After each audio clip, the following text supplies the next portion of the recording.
Hi, my name's Jordan Marshall. I'm Special Projects Editor at Building Design and Housing Today, and I'm really excited to be chairing the first panel discussion of today, Housing Today Live. This session is Housing Delivery is MMC the key to solving the housing crisis. I'm really excited for this one because we have a really great panel assembled for you today. We have Andrew Shepherd, Managing Director at Top Hat, Trina Chakravarti, Project Director at Building Better, Wayne Hill, Production Strategy Director at L&Q, and Ben Fry, who's Head of Housing Investment at Gresham House and Lead Fund Manager of Residential Secure Income. So I am not going to take up too much time here.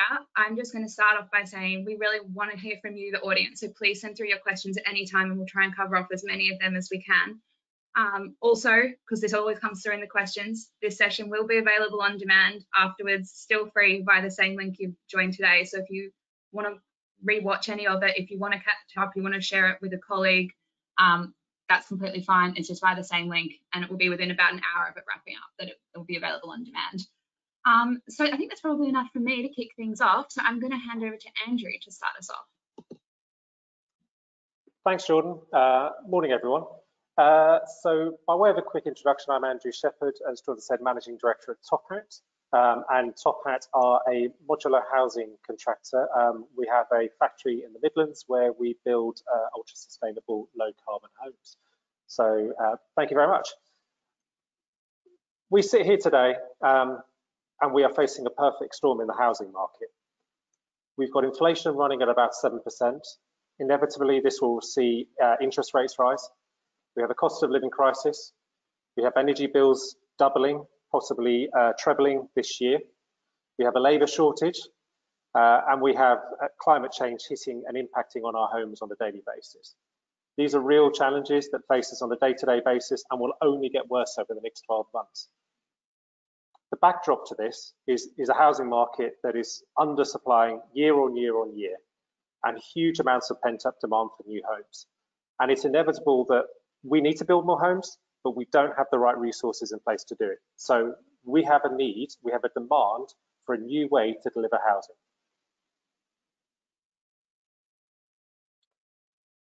So this video shows housing sites in 1990. This was the last time we were building houses at facing huge amounts of demand at the end of the First World War and at the Homes for Heroes. These houses are actually on Clockhouse Way in Braintree. And this is an alternative way of building houses. I look at the first video and I think actually those operatives could move to a site today and still be able to build homes.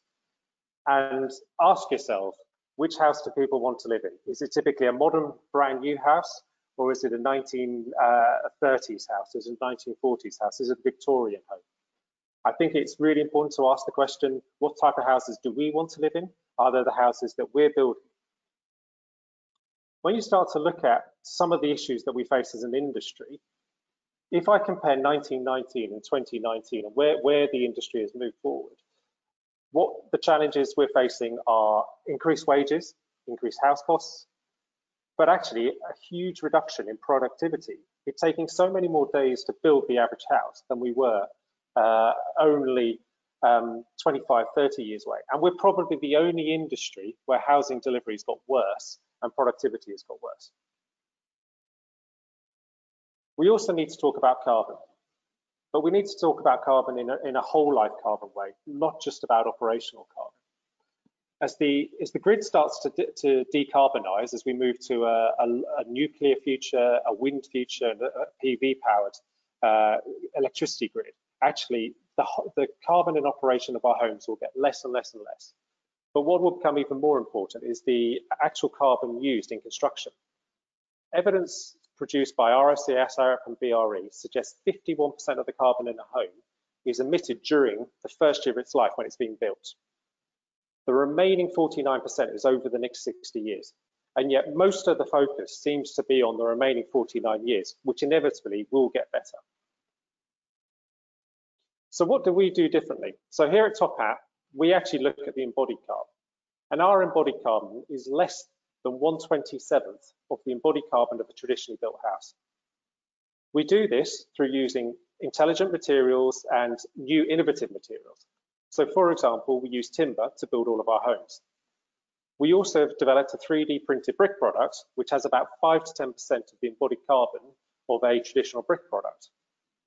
This means that a top hat home will only emit the same amount of carbon over its entire life as a traditionally built masonry built home will in its first year of construction. As we start to look at the decarbonisation of the grid, it will be an even bigger delta. So the question is, why do we need to do something? We have a challenge to hit a zero carbon world. But if we are emitting huge amounts of carbon to achieve that zero carbon world, are we actually doing any better? We need to look at the carbon we're emitting in construction as well as in operations. We also need to look at levelling up. We need to look at creating jobs where there is the most need, creating opportunities for those that need it. There are many, many other reasons why we need to start looking at this differently. But not least, the question I always keep coming back to is, would I be happy for my children to buy one of our homes and to live at homes that they would be happy to live in? And that's an answer, a question we should be asking ourselves every time we look at a new project. And just finally, does modular, does MMC compromise on design? Does it compromise on quality? These are some images of recently completed projects, and I would argue absolutely not. In fact, I'd argue they stand up to, and probably in many cases are better than, traditionally built homes. Not only in terms of performance, the house on the bottom left-hand corner, that achieved an air tightness of 0.85 with a timber frame product. We are able to deliver quality, we're able to deliver an aesthetic that is appealing, we're able to use intelligent materials that are warm and welcoming, we are intelligent in our choices about design, with windows quite often going up to the soffits, bringing more natural daylight into our homes. There are a number of things that we should be looking to do better and differently if we're able to deliver better homes that are more sustainable in the long term. So there's a quick introduction into MMC and why we think we need to do something different. So I'll hand back to you now, Jordan. Brilliant, thank you so much. That was a great start, and we've already got plenty of questions coming in, so please everyone send them through, because we'll make sure we get into a nice group discussion at the end. Next, I'm going to hand over to Trina. So I will hand over to you now, and you should have all the presenter access you need, Trina.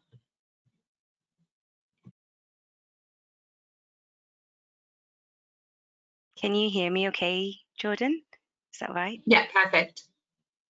Perfect. Well, good morning, everybody. Thanks for having me. My name is Trina, as Jordan said, and I'm Project Director of Building Better, which is a group of housing associations and local authorities working together to build really high quality homes using modern method construction. We have 30 members at the moment, a range of large and medium-sized organizations, and within them, the full range in terms of appetite and kind of keenness for modern method construction. I also talk regularly to another 45 to 50 housing associations and local authorities, so I'll be providing feedback from all of these organisations that I speak regularly with.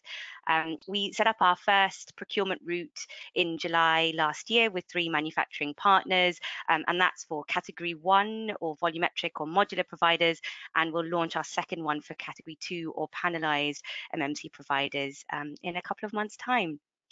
And just to begin with, I wanted to share that my sense is quite a lot has changed and is continuing to change over the past few years in particular, both in terms of understanding and perception, but also kind of in the marketplace more widely. And so I've tried to really pull together the feedback that to me feels really current, rather than focus on more historical opportunities and challenges. I'll cover first the external and internal drivers that to me seem to be the kind of why housing associations and local authorities seem more interested in MMC or modern method construction than ever before turning to the challenges and opportunities. So first of all, so why now? Why MMC, the external drivers? First and foremost, I guess to set the scene a little bit about what Andrew said, but the Housing Association Local Authority perspective. The National Housing Federation just released a report which paints a picture of housing need becoming more acute and more widespread because of the loss of the universal credit uplift, the increase in living costs, the pandemic, and in that environment still pressures on new build and new supply because of the cost of remediation and retrofit of existing stock. Within that wider environment, there's actually, from my perspective, a really natural and organic fit between social and affordable housing providers and MMC providers because of the need for certainty and volume and kind of all of the benefits that come with economies of scale, that visibility of pipeline, and the want for quality on both sides of the equation. The second is the kind of key external driver from my perspective is the skills crisis, but not just within the construction industry, as some of my colleagues on the panel might talk about, but within housing associations and local authorities as well. I freshly out of a development directors network meeting for the East of England a couple of weeks ago, where every single housing association in the room talked about this crisis of being able to hire and retain really good development staff, like regular stories of people signing contracts and then not turning up on their first day. So while there is limited capacity on the demand side, the sense that actually manufacturing partners can provide some resource, either in the form of really early engagement, which means there's kind of less resource overall on schemes to go through, but also things like providing land to some of the housing associations and local authorities. And the third key driver to kind of to echo some of the points Andrew made was climate change and the effect that that's having on policy and regulation, but also housing association, local authorities' own sense of obligation. And of course, I think talking on a sort of aggregate level, building off-site, modern method construction don't promise an environmentally more friendly product, but certainly because of those things that Andrew outlined, as well as reductions in waste, the improved performance of the fabric of the building, there are many ways in which why it is being useful to make that case. And really, when it comes to internal drivers, this is the key thing that housing associations and local authorities are using to sort of hinge the case for modern method construction on. It is that improved performance, both in terms of quality, but also sustainability and energy efficiency. The other thing they're using to make the business case, I'm finding more and more, particularly in the last couple of months, is this reduction in upfront costs. So with the framework that we launched just last year, we were able to fix costs for 12 months. There's a sort of fully transparent and collaboratively agreed commercial model, not least because costs are going up in traditional construction. Category 1 and 2, so that is modular and panelized MMC providers, their products seem more viable than they have before, even in cases where that upfront cost is 15 to 20% higher than traditional construction. Actually, it is still for a superior specification. And the final thing that I'm finding development directors are using to make the case to their investment committees, to their boards, is this need for a more robust marketplace and diversification in the construction sector, because it is something that they are really fearful for right now, that it is very fragile. Which brings me to the broad challenges. And the first one is kind of a broad point around evidence and data. And the first point here is that kind of assurance around product and quality. I think things have moved on, that sort of worry that MMC built homes may not be as good quality. We've moved on from that. But even then, I think the supply side, and that's manufacturing side, has been slow to provide a compelling and confident set of data around how these homes perform on an aggregate level, and in most cases using very much the same materials as traditional construction, simply built in a different way, and in fact in a way that prioritizes quality. I think they're slow to build that kind of coherent case. And the second is simply a function of being a nascent industry. There isn't that wide scale national evidence of delivery, and of course that's holding some of the larger housing providers back. The second is around financial risk, and the first point here again, I think that there is a sense people have moved on from trying to get the same credit profiles that they might have expected as housing associations and local authorities. There's a sense that they might need to be more creative when it comes to assessing financial risk, either that's by looking at parent company guarantees or looking at the pipeline, or trying to understand how manufacturers might, how diversified their businesses might be. But there is still a concern around organizations being overstretched, and I think that the recent collapse of Caledonian, which is a large modular firm, hasn't helped that.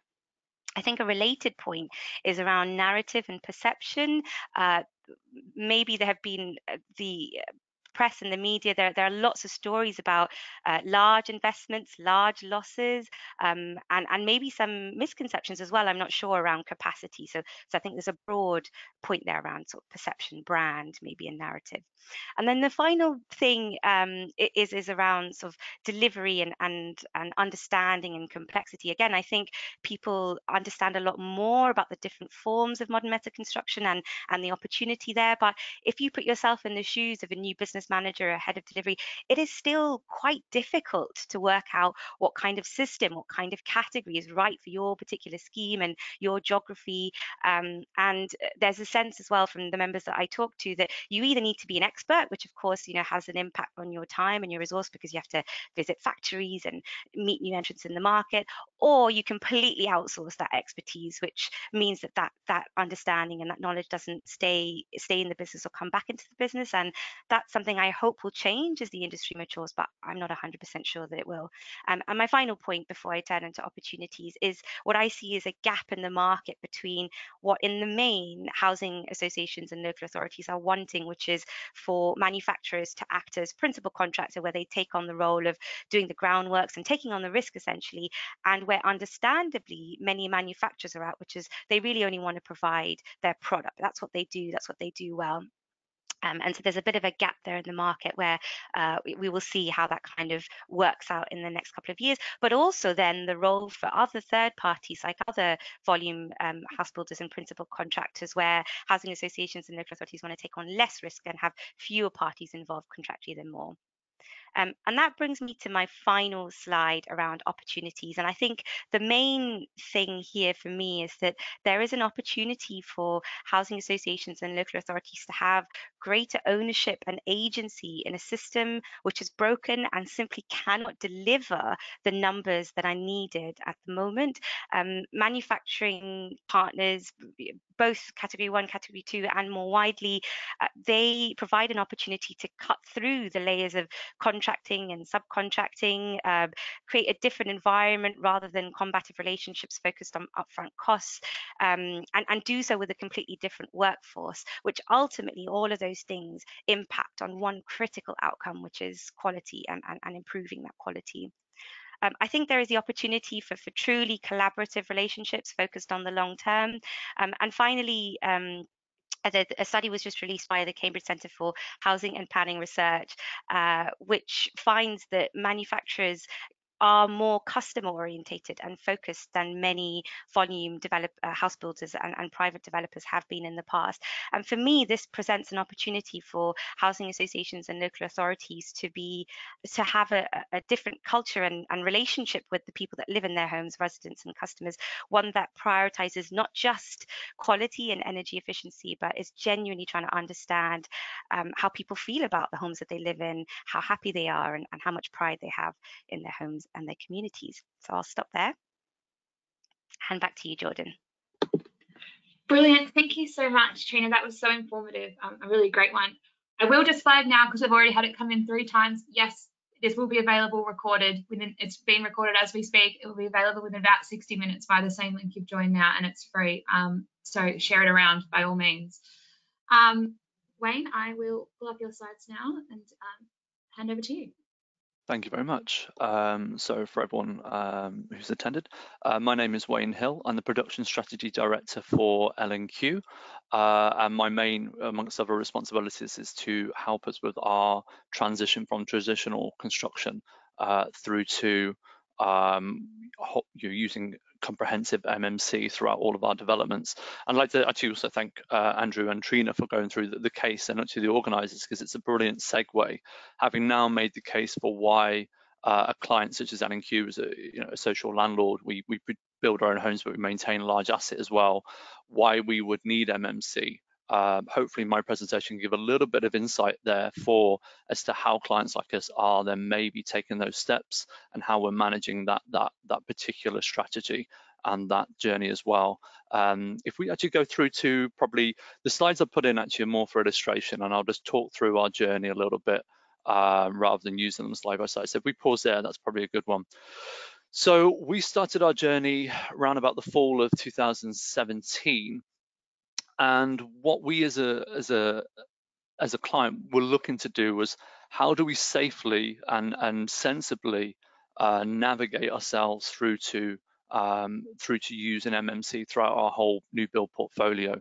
And I think, as Trina highlighted, you know, there's a lot of options you can take, there's a lot of strategies you can take, but for us, we wanted to make slow incremental gains, and we actually set out to do a roadmap around about 10 years with a bit of a benchmark by halfway through to have MMC in some part on all of our developments. So we did build an internal team, our size allows that, and we started out by looking and understanding our standard products for us as a company.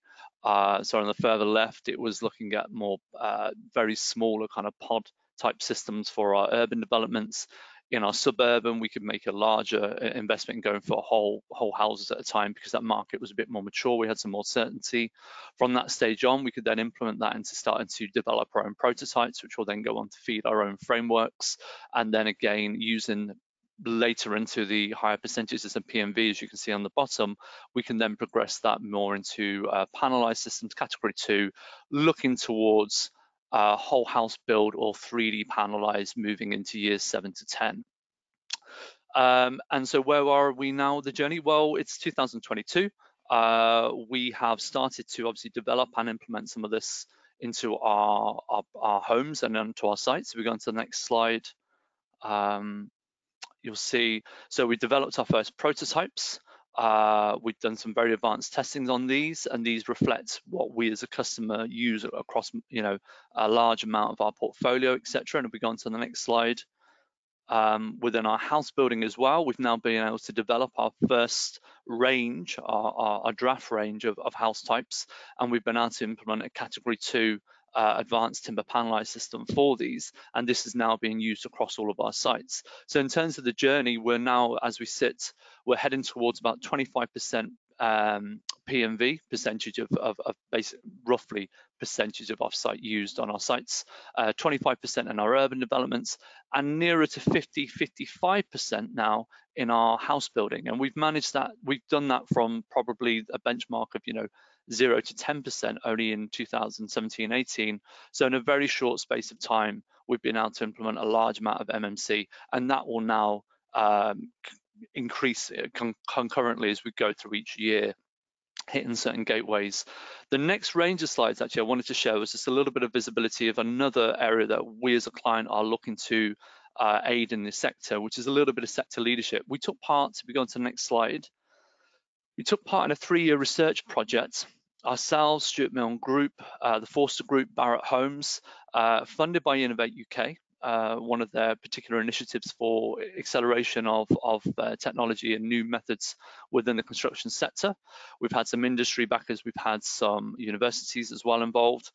And from this, what the aim of this project was to do was to, both for ourselves as clients looking to build, but also for the sector, to help build a more informed case as to what is the actual business case for using MMC versus traditional, and what are some of the inherent benefits, maybe that have either haven't been measured properly, or maybe been measured on a project by project basis, but not as a shared piece and report. Now, we are a month and a half before the final reports get issued on this, but it will be publicly available.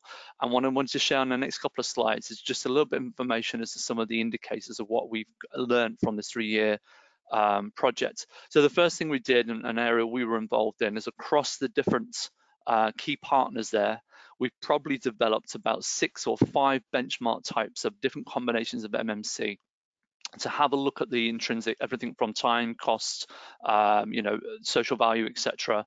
But more importantly, we went a step further and we started to use smarter technology to measure productivity. So we've used movement and GPS monitoring of staff members. We've been able to measure that against traditional benchmarks. If we go on to the next slide, we've been able to collect some really, really impressive data onto what are the actual time savings, cost saving, overheads, prelims, other ancillary, so that when we're making a choice about MMC and what combination and types of MMC, we can see it from a more than just CapEx versus CapEx model. And as you can see here on one of the advanced types, we were able to build a weather type shell within 1 day. allowed us to then progress, if we want to, either panels or traditional brickwork on the outside while we develop the inside. We can match about 50% over the kind of RICS level of housing delivery times in the UK at the moment, and all with what we call near to market or already used market technology. So this didn't require any advanced new factories to be built or anything like that. What we wanted to really illustrate is there are options now that clients can make and areas they can go into that are ready, oven ready, that you can actually utilize, that will have a large benefit. I think Trina made a great case as to why we'd want to do that, why assurance of quality, speed of build. And if we go on to the next slide as well, whilst doing this, we've also measured and started to look at the embodied carbon of all those different combinations of house types, everything from open panels, closed panels, advanced floor systems, modular roofs, combinations of them all, and then have a look at both the embodied carbon during construction, but then later the actual carbon usage throughout the life. And again, as a client, there's a couple of real key metrics here that we're looking for. One of them, what can we do to actually help in terms of fuel poverty, which now is going to be a fuel crisis? If we can reduce the running and operating costs of our homes, that's a huge gain as well. And then another part will be there is a 2050 deadline now set for obviously for the UK to be net zero carbon. That will affect all of our assets. We as L&Q have over 100,000 assets. What we don't want to be doing today is building homes that require us to go back later. And we've got some rough numbers about how much more we would expect to pay to retrofit them versus upgrading them now. And whilst we're about 6 weeks too early, we think with the advanced panelized system that we've been developing and now using throughout all of our homes in the home counties, we think we've now got a near to, if not zero carbon ready product and house built. That means we'll never have to go in and retrofit. So as of today, further on from where we are by way of building regs and the various Paris Accord and other such, we think we're now using as standard because of our investment in MMC and our investment in research.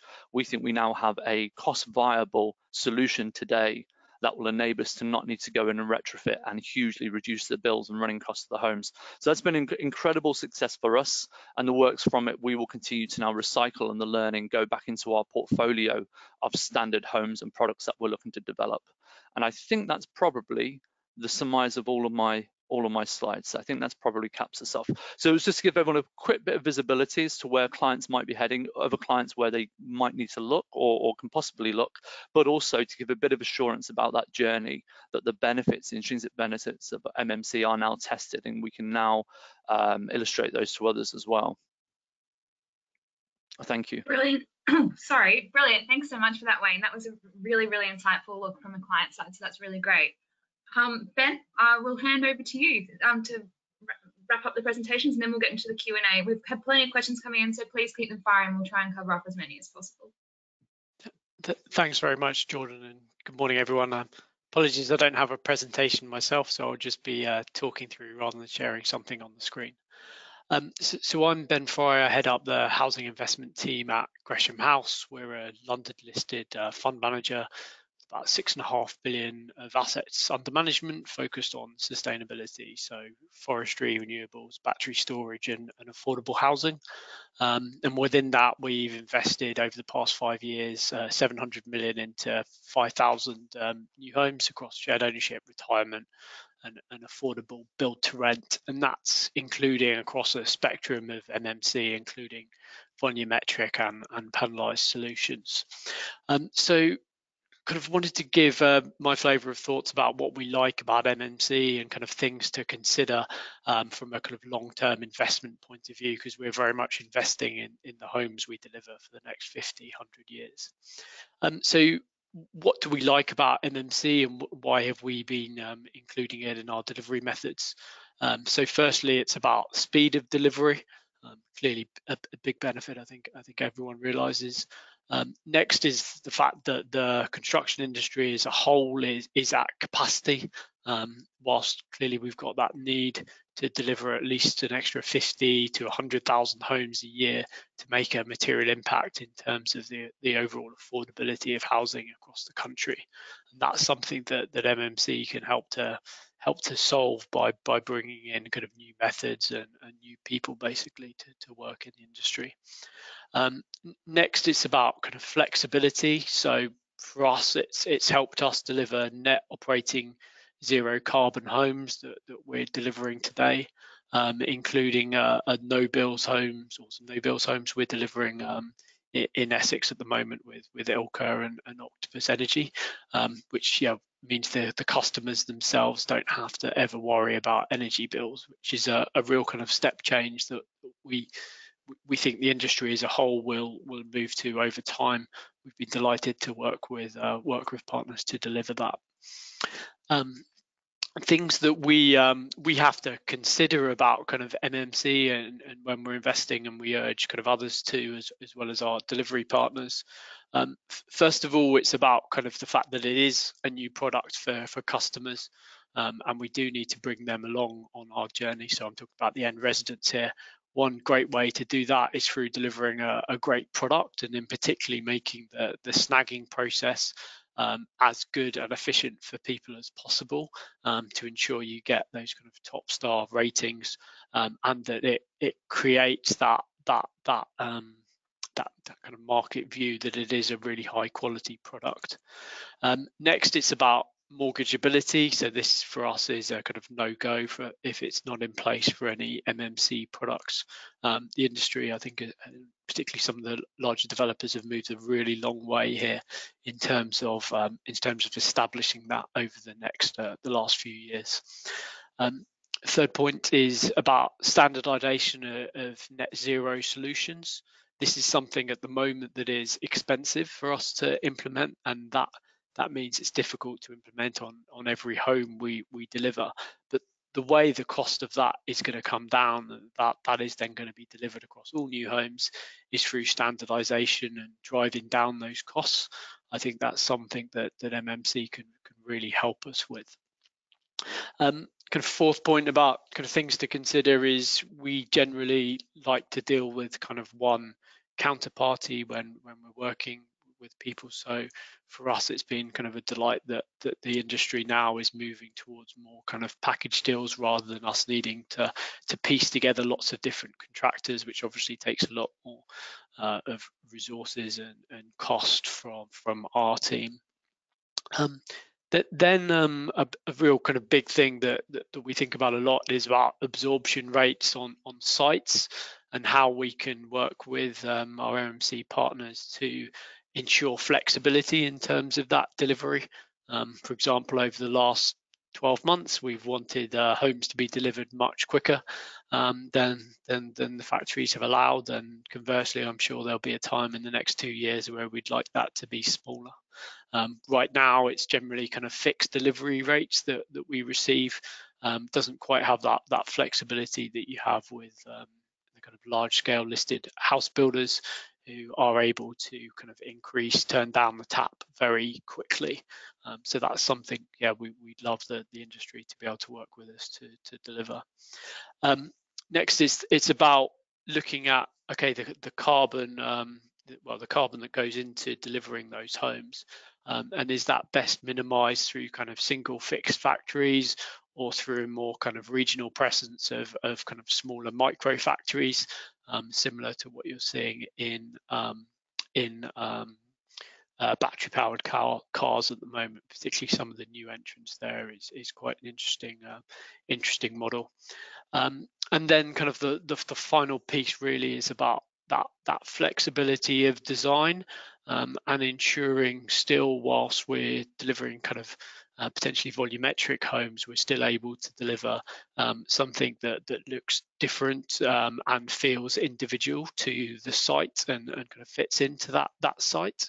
And that's something that can be done through the outside of the home and how that looks, and can really help to deliver that kind of individuality that people like in terms of their place and their home, that isn't necessarily always delivered through volume house builders. So that's something in particular we do a lot with panelized solutions. Really important that, for example, if we're delivering homes near the Peak District, they look like there should be in the Peak District, and similar things across the country. So Jordan, that's kind of everything I wanted to cover. So I'll hand back to you. Brilliant. If I could ask all the panelists to please turn their cameras and mics on, we'll jump into the Q&A because there's so many coming through. I want to try and cover off as many as we can while we have all your expertise here. So I might kick things off but with this one that's coming from the audience.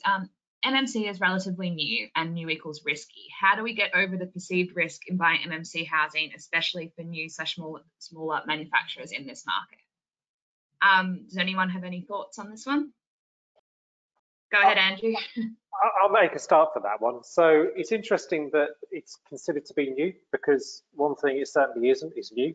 MMC's been around for decades, and various different products have been used over the years. If you think about some of the post-war years, there was panelized systems used, and MMC has been a product that has been around for quite a while. What has changed, I think, around that is in the early days, some of those MMC products were more experimental, and the quality wasn't necessarily that good. I would say over the last 5 years, certainly what's changed is people have invested more into the quality side of it and seen that as a route to market. So actively targeted quality as part of that. It would be fair to say that most MMC manufacturers would argue they have to jump through more hoops to deliver a product these days. We undertake significantly more fire testing as a business than most traditional house builders would, for example. So we're using products that are more tried, more tested, and therefore should be actually to a much higher quality rather than a riskier quality. Brilliant. Did anyone else have anything they wanted to add there, or should we continue? Can I add, Jordan? Yeah, absolutely. Don't do it alone. Like, as an organization, you might be large enough, like L&Q, to sort of put the kind of resource and capacity needed to properly understand, build a strategy, but maybe you don't have that kind of resource, in which case there are groups collaborating out there, both in the private sector and in the affordable housing registered provided space as well. These are groups of organizations who, to Andrew's point, have maybe, they don't feel that the product is risky, but maybe there is some still lack of confidence, and actually being part of a group, you get to share in the things that haven't gone right in the past, and just having a network, just having a forum can sometimes be the difference between a development director feeling confident to go back and convince their board that they should go ahead on a particular site or on a particular scheme. Brilliant. We've also had a question coming in picking up on the point that Trina made about the need for evidence and data around the modular sector. And the questions, I'm going to put it to Wayne in the first instance, and you sort of touched on this, but what sort of data sets would client side, like what would clients like L&Q want to see to give them, confidence in the sector as a whole? I mean, I think for us, it's if you're a HA, and it may be different for a private developer, but we hold our stock for forevermore, 50, 100 years. And I think what we're looking to do, and similarly, actually ties into the last one in regards to risk. So as Andrew pointed out, a lot of the already ready markets solutions are near to market. Scotland is built 85% with timber panel every year. That mainly comes out of factories. So what we're looking for is confidence that what we build today won't hurt us tomorrow. And I think the banks are in the same position everyone else is. And I think in terms of those drivers, there are probably affecting us some private though then, and hence the MCH project is also, what is the real cost? What is the real risk around cost? And in fact, like you said, and it solves a lot around certainty, because you can start to shore up your packages earlier and understand what you're doing. But we want to know that it's a product that we can deliver with the same comfort we do or used to traditionally. We don't have to turn our entire business upside down, across all the departments to actually use the products. And then in the long run, that the product itself can be maintained, serviced, and actually is a really good, our fundamental is what is good for our resident? What is good for our homeowner? Are they going to enjoy it? Are they going to actually have a great living experience in there? You can almost forget, if we get a little bit of pain during construction, or our finance or treasury team hurt a little bit through the transition, we can live with that.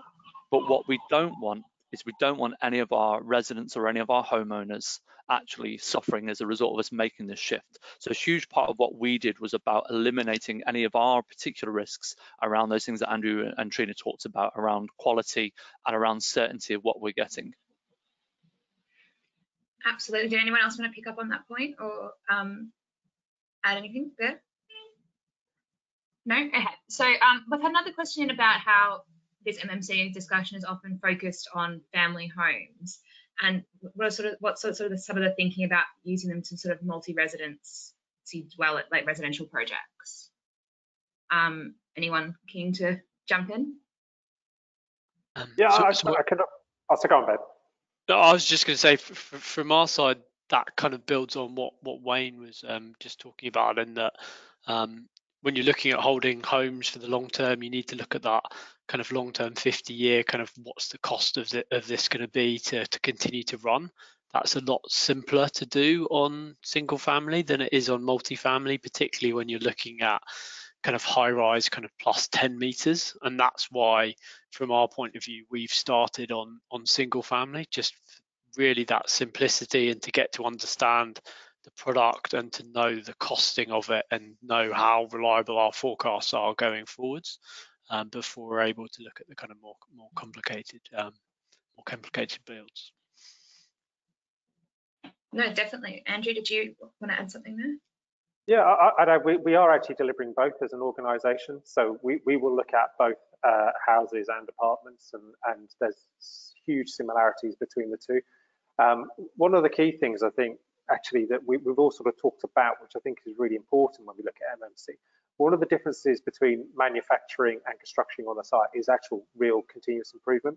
If you repeat the same processes in a manufacturing environment, if you use the same people time after time, you can really create an environment where continuous improvement happens. And what that means is actually you start to eradicate even more of those issues that Wayne talks about in terms of customer issues, because if you've identified a mistake, you can actually identify the solution and then reutilize that in the same process. So that's a really important part around MMC, is the ability to embed continuous improvement into the process. Absolutely. We have had another question come in sort of around the, I know that we touched on lenders, but they were talking about what is the current approach on lenders accepting MMC as security and insurance suppliers providing insurance on bigger scale developments?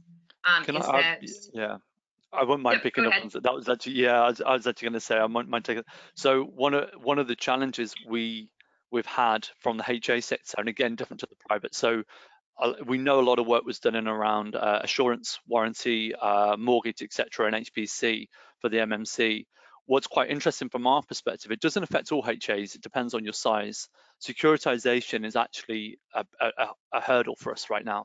So with the lenders that we use, and we use the larger ones, at the moment, whilst they will lend and secure against assets that are built with MMC, they do so at a very different rate to traditionally built ones, which is in some areas almost a little backwards because the quality is actually better.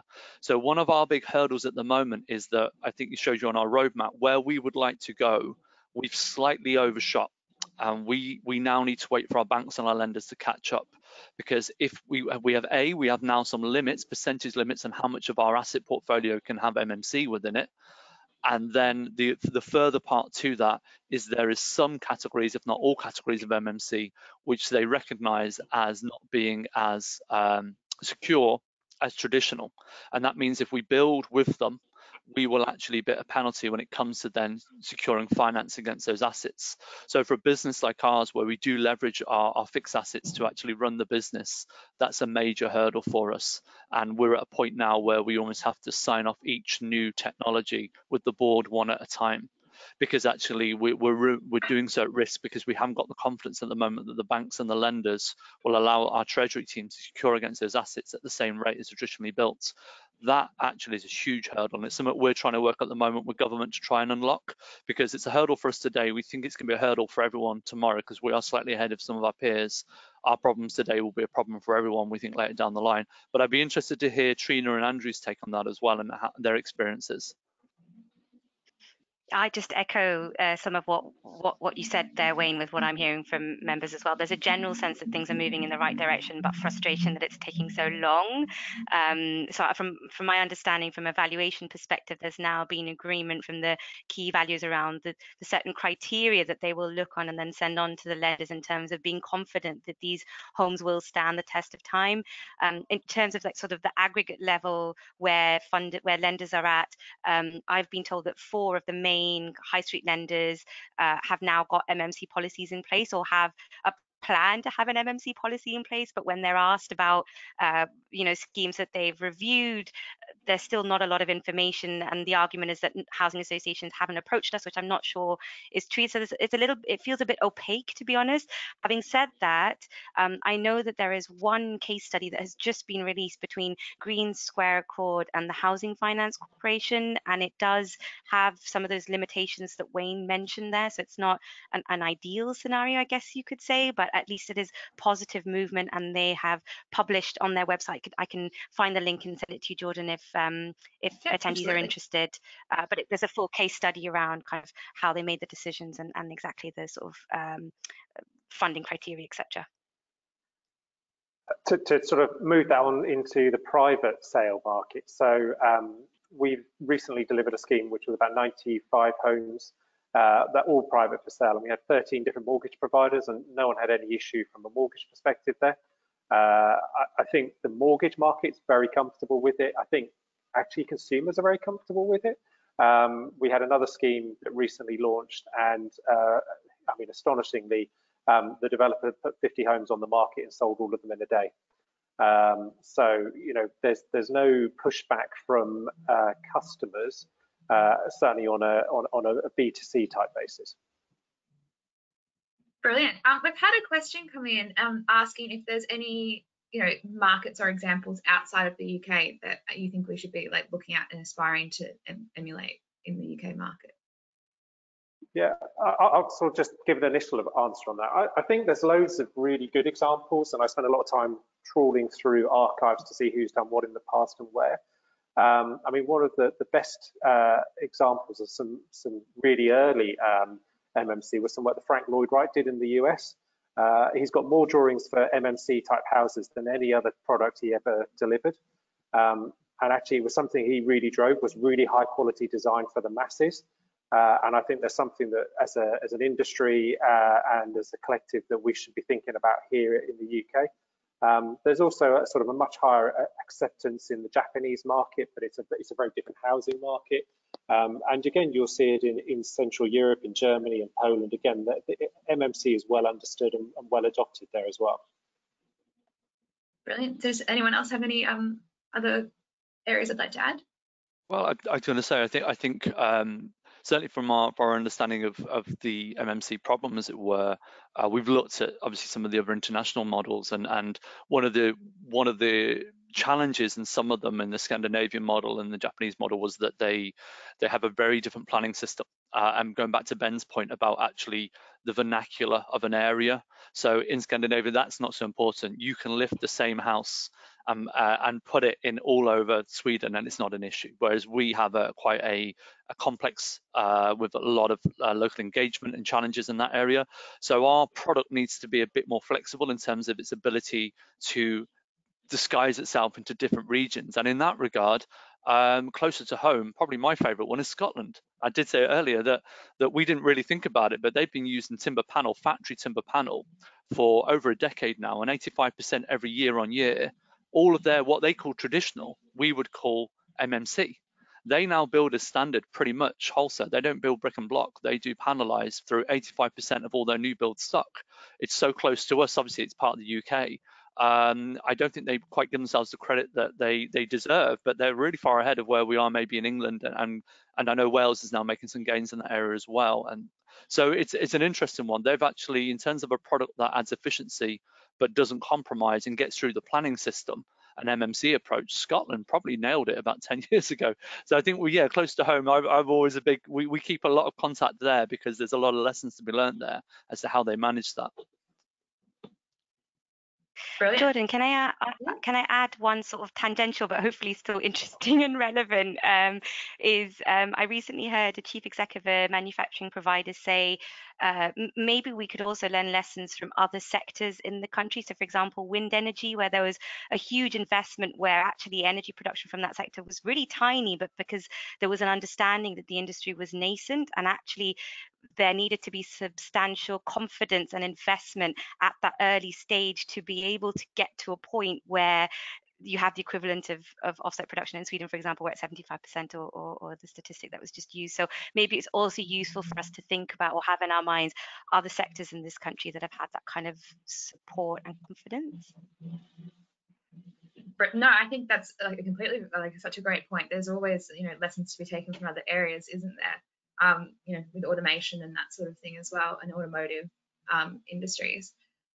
Something that I just want to pick up on that you mentioned there, Wayne, around planning. I was sort of wondering, would it be helpful to see some planning system changes to better enable? I mean, I think we all know that in general, yes, just on the wholesale, but any specific changes that would enable MMC to be used more prolifically?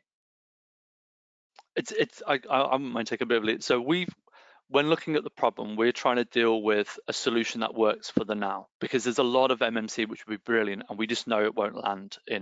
Where we are with our planning system in the UK. I remember at the select committee, they talked about, whether myself and Trina were there, they talked about, well, should we do standardized and we'll approve planning for certain houses? One of the biggest dangers we see to MMC is that it doesn't fall into the traps of the old, where we end up with cookie cutter homes. Same we did with schools, and same we did with blocks of flats. It then actually put the members of the public off MMC. And one of the biggest challenges we always saw with this is we have to ensure that we don't just get fixated on quantity. We must keep quality as a key issue. So I certainly wouldn't want to see, or I certainly didn't encourage the planners to just sign off whole flat types or blocks of flats or homes, because that could become dangerous, and that then actually could make MMC look like it did in the 60s and in the 50s again.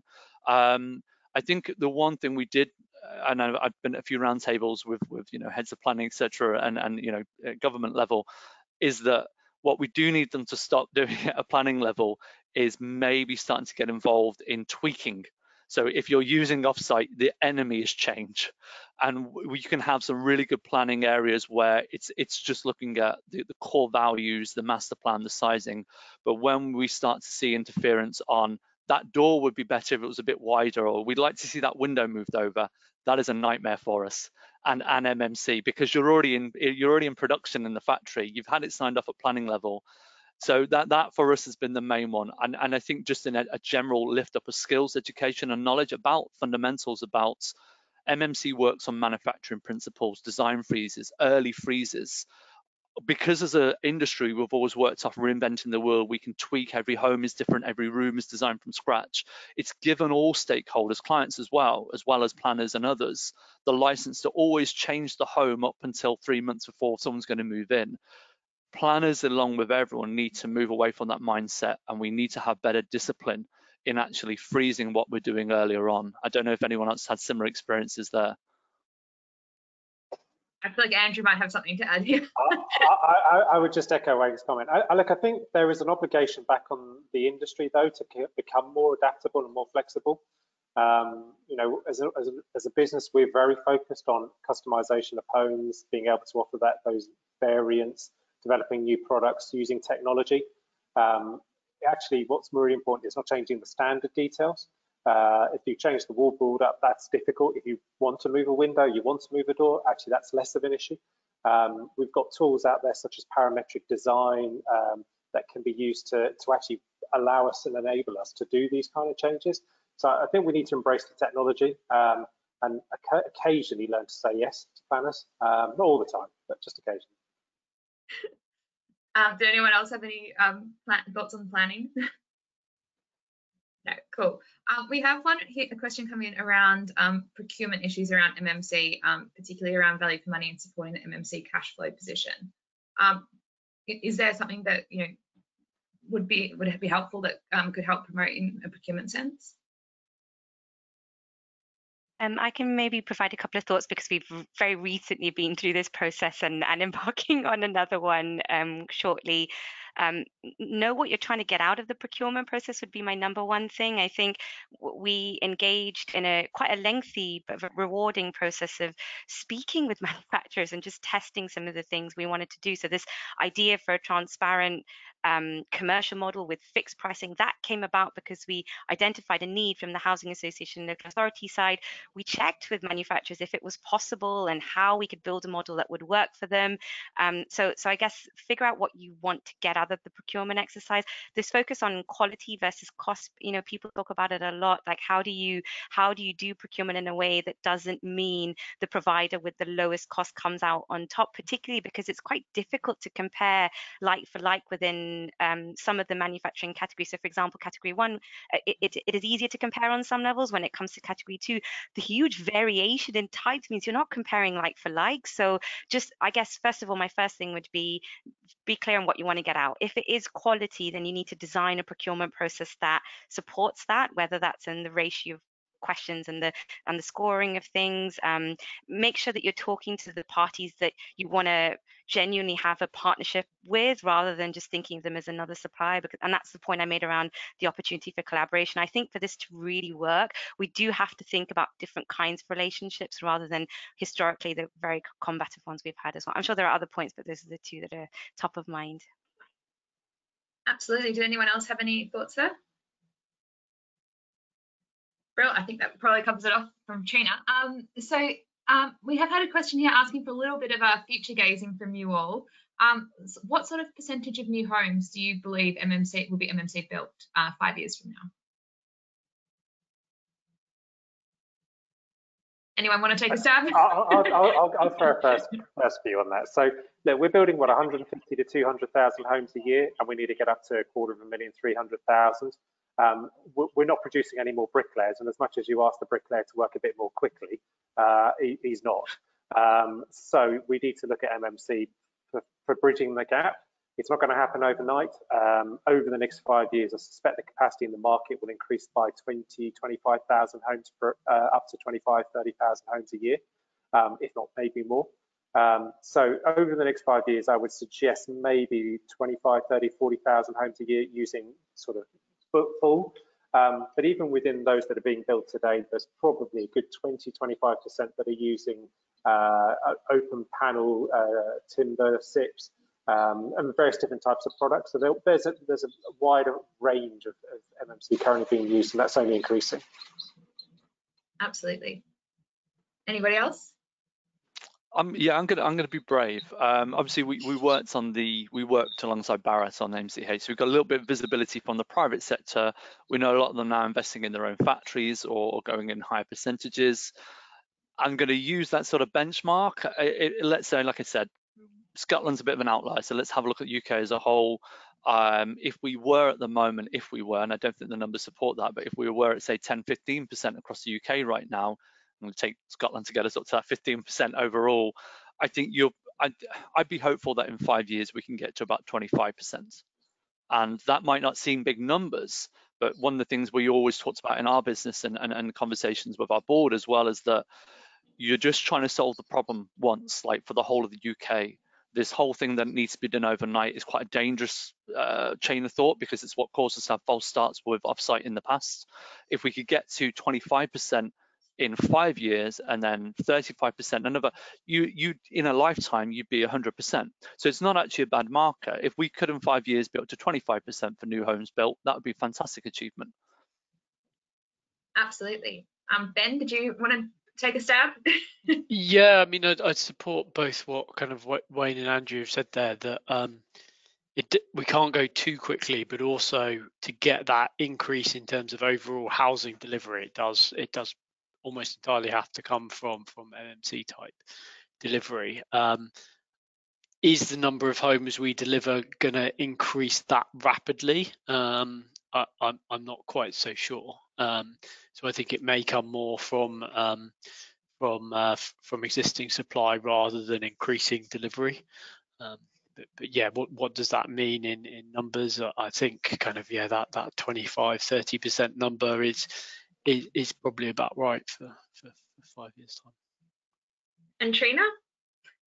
I think I'm closer to where Ben is actually, and I'd say I think it depends on lots of things like government policy and support. And I think we know throughout history, just because something is a good idea doesn't mean it's inevitable. Progress is not inevitable. So there are a lot of things that could or could not happen, I think, in the next 2 to 5 years that could make a really big impact on where these numbers end up.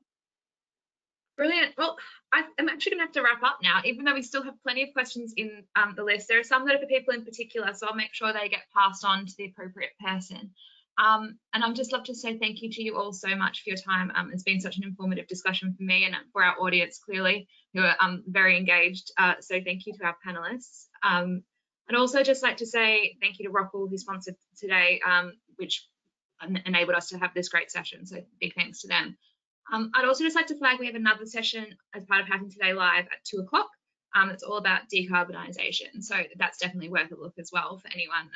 That's also free to register for. So again, huge thank you to our panel for today. Thank you and goodbye. Thank you very much. Cheers. Bye-bye.